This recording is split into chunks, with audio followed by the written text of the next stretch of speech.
10 best practices to texting. Welcome, everyone.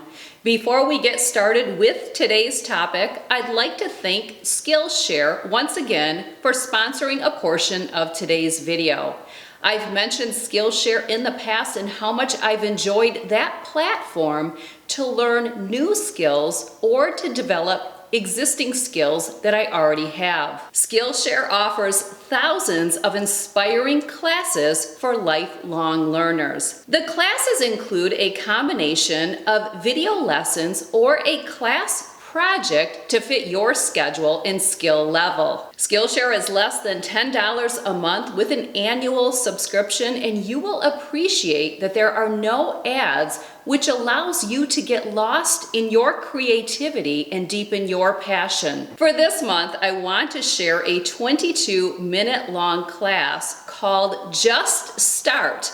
5 exercises that lead to big wins. This class really highlights that the best way to get ahead with any goal you want to achieve is to just start. A line that really stuck out with me from this class is that small steps and consistency is the formula for doing our best work. With Skillshare, you can find inspiration in the moment and learn how to express your creativity. The first 1,000 of my subscribers to click the link in the description box below this video will get a free trial of premium membership. I hope you take advantage of everything that Skillshare has to offer, and I hope you check out the class that I mentioned today on big wins. Knowing the best practices for texting is something all ladies and gentlemen of all ages should want to master, because while it's the quickest form of communicating, it's also where the most miscommunication happens. We have all experienced that situation when we've sent a text message to another person and they took what we were saying the wrong way. The opposite side to that is we've also all received a text message that we took the wrong way, and therefore the person had to clear up the message that they were trying to convey. The tips that I share with you today are to hopefully prevent this from happening. 10 best practices to texting. Number 1, only text during the hours that you would make a phone call. Never text too early and never text too late. Number 2, never text in a place or situation where it would divert your attention away from the people you're with. A respectful person also wouldn't text if it would distract the people around her. Number 3, don't type an essay. Make your point and keep it brief. Number 4, never text exceptionally good or bad news. That always requires a phone call or a face-to-face interaction. Number 5, unless it's someone you know well, you should never expect the person that you are texting to know your phone number.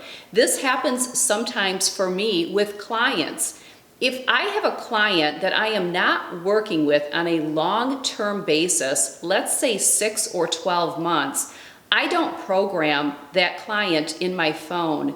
Once in a while, I will receive a text message from a client and I have no idea who the person is. And let me preface that the tips that I am sharing with you today are not for our close family members and loved ones or a close friend.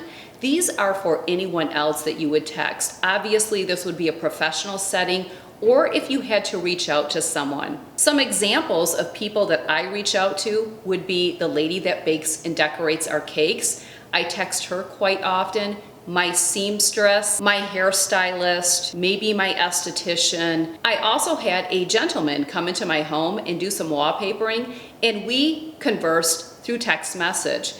All of the things that I share with you today are going to apply for situations like that. Always err on the side of conservative. Number 6, it's important to know that since texting is the fastest form of communication besides speaking, it also requires the fastest response time. If it's something that you need to get back to the person later, as soon as you can, it's courteous to let them know, thank you for the text, I will respond to you shortly. On the other hand, it's important to not be impatient when a person does not get back with you in a timely manner. We have to understand that we don't know people's situations.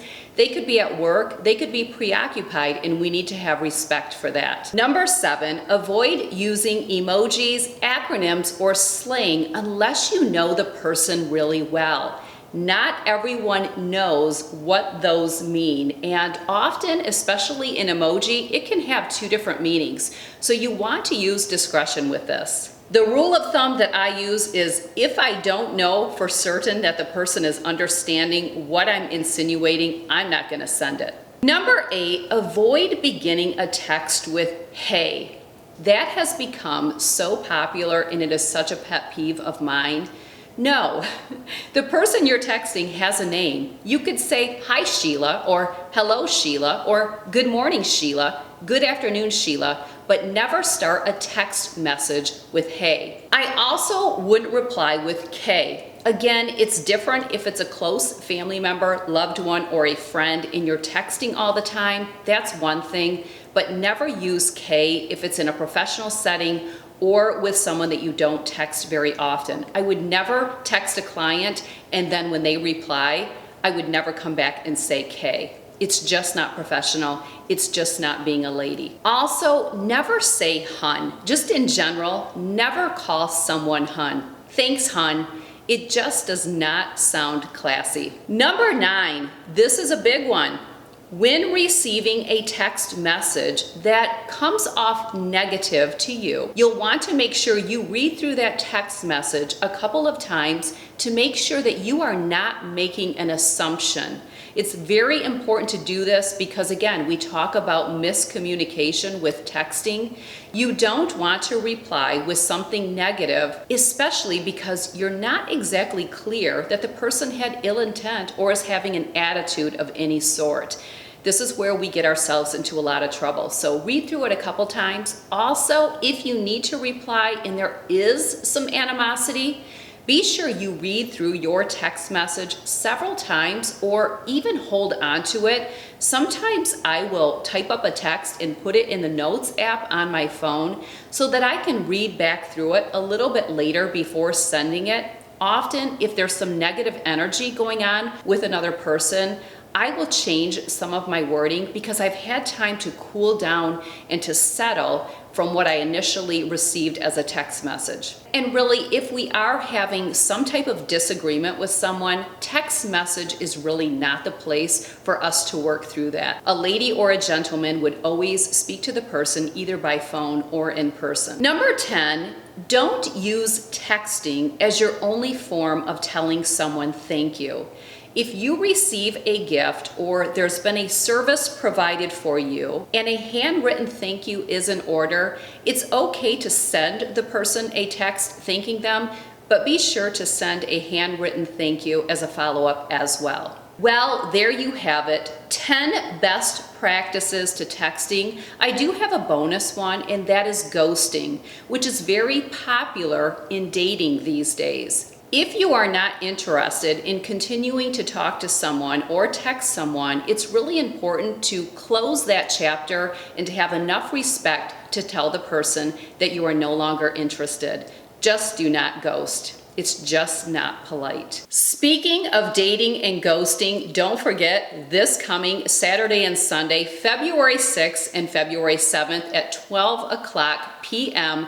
Eastern Time, the Hensel Coaching and Consulting coaches, Ashley and Lena Marie, will be on Zoom to give you all of the insight and the secrets of the Single Girls Kit, their 6-week program, which is coming very soon. There will be information to get registered for that Zoom meeting in the description box below, but be sure to check it out. Lots of great things are coming soon with the Single Girls Kit.